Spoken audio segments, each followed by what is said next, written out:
Mr. Muktar Muhammed? Because when you hear Nigerians here, they're like, oh, GDP has grown, inflation is easing.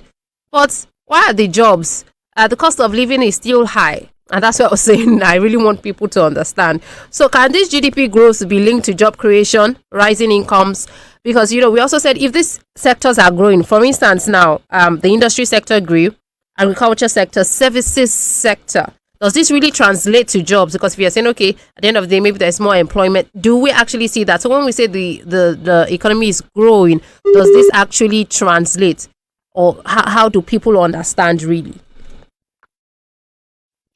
Well, Zainab, in translating to job, like I always say, and my colleague in the studio have alluded to it. You see, first and foremost, what we are enjoying now is just stability in the FX market that are driving funds into our market. Also, in terms of return on investment that we give to foreign investors, portfolio investors especially, that also have driven a lot of activities to our market space.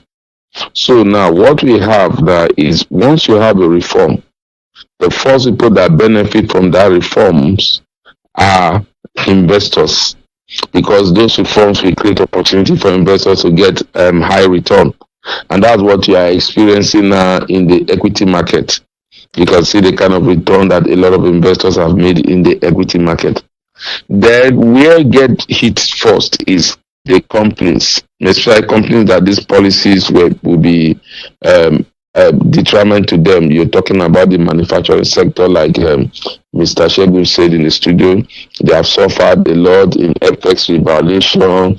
We saw those heavy losses. But when the recovery come also, you could see now that most of these companies are recovering. The telecom are recovering, the manufacturer are recovering, those that are listed in the exchange are beginning to give positive results because the exchange rate are stable. We had those challenges, the exchange was almost 18,200. But today now we are at 1,000, averagely 1,550, let me put it like that.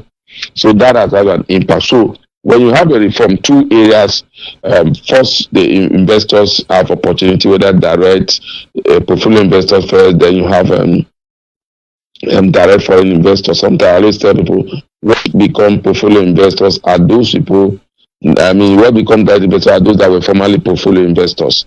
That is one. Then when the recovery starts, businesses start recovering like what we have seen now. So it is after business have recovered, investors are there, they have confidence in your system, then those businesses that recover will begin to expand. In the place of expansion, they begin to create job, both direct and indirect job.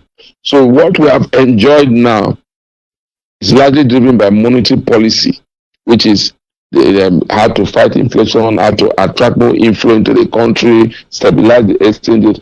But what will drive job and then we have impact on the ordinary Nigerian have to come from the physical side. What do you do? Cost of electricity is high.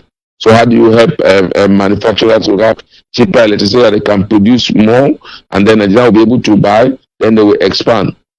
So now for the life of the average Nigeria to be felt, the physical side need to do the needful. And some of them again is how to create security so that they can also go to farm. A lot of these people are not able to go to farm again because of banditry and others. So those are part of the kind of things we need to see before we begin to see an impact of the monetary policy decision on the people. Okay, so for now, when Nigerians hear, the economy grew, inflation is, today they reduced the interest rates for I think by 50 basis points from 27.5 to 27. So when you hear, the economy grew, this is even more than what the government itself projected. That's the federal government. This is more than what IMF projected. So for Nigerians, they shouldn't think that this is a relief in the cost of living just yet.